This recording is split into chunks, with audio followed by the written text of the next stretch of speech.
വിശലറ്റിസ്റ്റ് എന്ന് പറഞ്ഞവരെ ഇന്നത്തെ സുവിശേഷത്തിൽ നമ്മൾ വായിച്ചു കേട്ടത് സുവിശേഷ ഭാഗ്യങ്ങളാണ്. ലൂക്കായുടെ സുവിശേഷത്തിൽ വിവരിക്കുന്ന സുവിശേഷ ഭാഗ്യങ്ങളാണ് നമ്മൾ വായിച്ചു കേട്ടത്. നമുക്ക് പരിചിതമായിട്ടുള്ള ഒരു സുവിശേഷ ഭാഗമാണ്.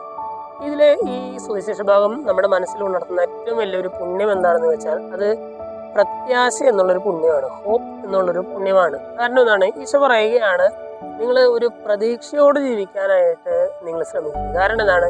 ഇപ്പോൾ കരയുന്നവരെ നിങ്ങൾ ഭാഗ്യവാന്മാരാണ്. കാരണം നിങ്ങൾ ചിരിക്കും. ദരിദ്രരായവരാണോ നിങ്ങൾ ടെൻഷൻ അടിക്കേണ്ട, നിങ്ങൾ ഭാഗ്യവാന്മാരാണ്. കാരണം സ്വർഗരാജ്യം നിങ്ങളുടേതാണ്.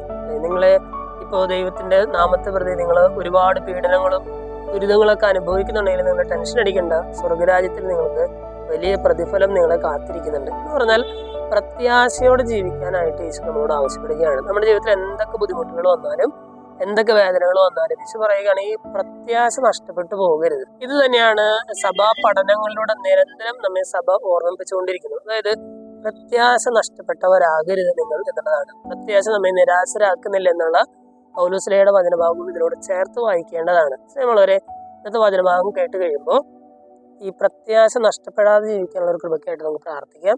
ദൈവം എല്ലാവരെയും സമൃദ്ധമായിട്ട് അനുഗ്രഹിക്കും.